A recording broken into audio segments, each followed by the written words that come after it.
Okay, Warwick, today's question. What's the worst present your wife's given you? Oh, worst present my wife's given me. Oh, I don't think she's given me any bad presents. Or ex-wife, girlfriend. I know. My ex gave me tickets to a concert. Well, she took me to a concert, and this is back in the 90s, quite a while ago now. Celine Dion. Did she want to go? Yeah, she was a raving fan, and that was my gift, was to go with her to the concert. I think that was the only way she could get me to go, to be honest. Yeah, I'd say so. Welcome to the Tradies Business Show, helping you get off the tools and into true business ownership, so you can spend more time doing the things that matter most. Now, here are your hosts, Warwick Bidwell and Michaela Clark. And welcome to another episode of the Tradies Business Show. And I'm Michaela, and I'm joined with Wazza Warwick. Thanks, Michaela. I'm just listening to a bit of Celine Dion in the background here. Get me all pumped up. Big power ballad. Yes. Now, today's a quickie, Ooh, Warwick. I like a good quickie episode. Yep. So we're going to do 10 ways to improve your customer service today, and we're going to do it in under 10 minutes. All right. Well, I'm watching the clock. All right. So you better go. Quick. Okay. Number one. So, under promise and over deliver. So many times, they'll say you give an expectation that you're going to get things back sooner than what you really can, just to impress. But when you're late, that's worse. So whatever you can do, if you need to get a quote back in, say, it's going to take you probably a day, say 2 days, get the quote back a day early. So impress. Nice. Second one, clean vehicle, clean shirt, clean shoes. That's all we're going to say. 3, get a way to get online bookings from your website. So a lot of tradie websites out there now are starting to be able to have customers be able to make their own appointments. And this is pretty cool. I know my doctor does it now, and I love it. So I will go to somewhere that I know I can, have a little bit more control of when you're going to come. So I know it's a bit harder for this industry, but it can be done. There's guys out there doing it. So look at the software that you use for your job management and see how you can integrate that in your website. Generally, it's just pasting a bit of code the web developer can do. So it's really quite quick and easy to do. Yeah, and there's free online services that do appointment booking and all that sort of stuff, because people are usually sitting on their couch at night when they want to actually book your services. That's it. So an easy one. And following on from that is SMS appointment reminders. So day before you've got a quote or a job to do for a customer, make sure you're collecting people's mobile numbers and just send them a text. Say, hey, just confirming I'll be at your place at 9:30 a.m. tomorrow for your quote. And again, there is some software out there that will do this for you. Otherwise, you can get some help from people to help do that for you, i.e. Tradies VA. Just had to put a plug in there. Yeah, like it. Number 5, be on time for those same jobs and quotes. Matter of fact, don't be on time. Be 5 minutes early. And if you want to get this really, here's a pro tip.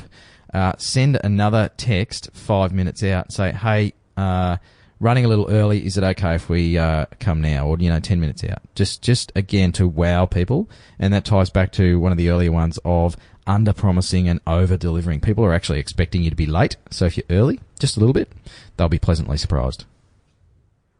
Okay, next on the list is follow-up completed jobs the next day or the day after. So many people just do the job and go, and how impressive would it be if you actually got a call to go, just want to make sure that your tap is fixed or whatever you're fixing is working okay.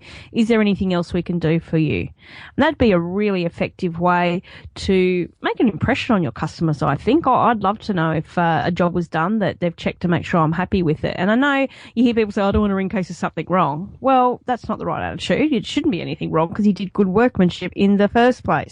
So again, if you can't do it, get some help to help do that. But really, that can be a quick way to make an impression. Absolutely. And it's a great time to ask for referrals as well. That's right, yep. So, if they're really happy with the service, like, hey, you're obviously really happy with what we did. Who do you know that also is thinking about a bathroom reno, or who has a roof or a yard or whatever? So great time to ask for referrals. which we've still got 4 minutes to go. So we're Oh, cruising cool. We've got here. We're cranking. 4 left. Go. So answer your phone. I know Michaela and I talk about this a lot. And yes, tradiesva.com.au offers some fantastic phone answering services with your own live receptionist. But just answer your phone. People will hang up and not leave a message and ring the next person. We all do it.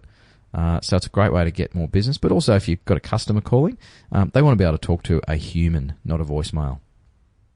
That's right. And they reckon about 75% of people don't leave a voicemail message. So if you think voicemail's getting those missed calls, they're not. So just think about how many calls you might be missing and how much money that could be worth to you. Ooh, ouch.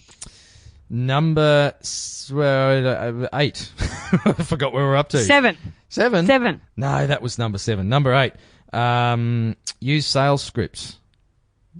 Don't argue with your co-host, but use sales scripts. So when you do answer the phone, make sure you have a script. Not so you sound like a robot, but it's just about consistency, making sure you ask the right questions. Better yet, change your inquiry forms or your job sheets or whatever you're using to actually be a bit of a prompt sheet. So you just simply follow the bouncing ball on your piece of paper. You ask all the right questions, get all the details. You don't forget anything. You don't forget to get their mobile number or what times of the day they're home, and you write it all down, and then that becomes your job card for that particular job. So scripts are really, really powerful, and it means you don't have to keep so much stuff in your head. You were right. Number 9, make it easy. Make it easy for customers to pay. So this is about whether you take payments on the road or when they book or however, or have a number of payment options, whether it be direct debit or credit card. Just make it easy for them to pay. Don't make it hard. Don't send an invoice 2 weeks later and then, you're chasing them for a payment. Just make it easy.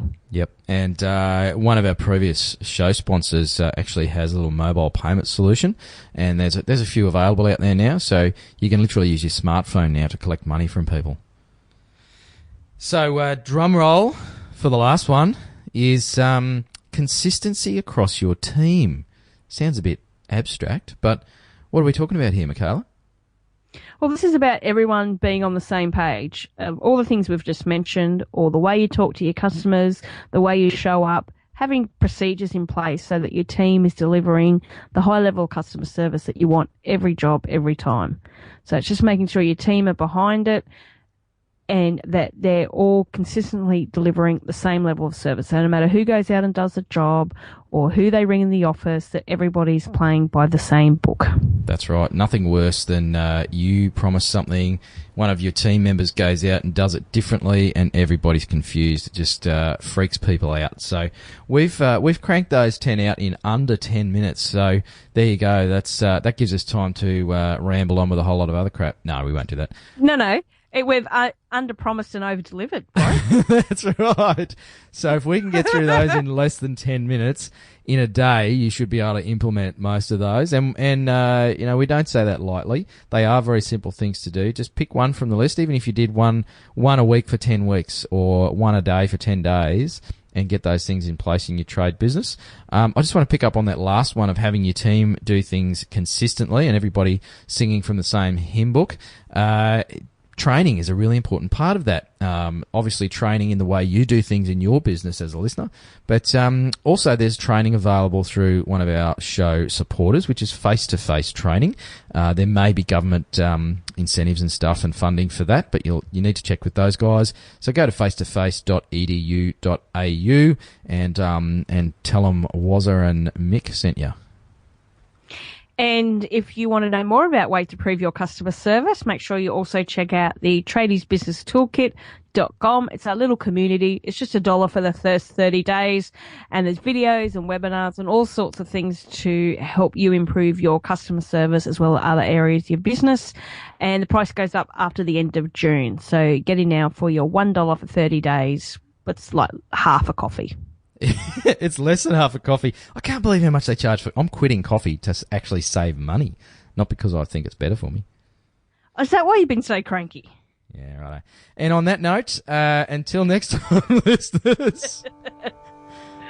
Hooroo. Bye. You've been listening to the Tradies Business Show with Warwick Bidwell and Michaela Clark. Want to get off the tools and into true business ownership? Find out how at tradiesbusinessshow.com.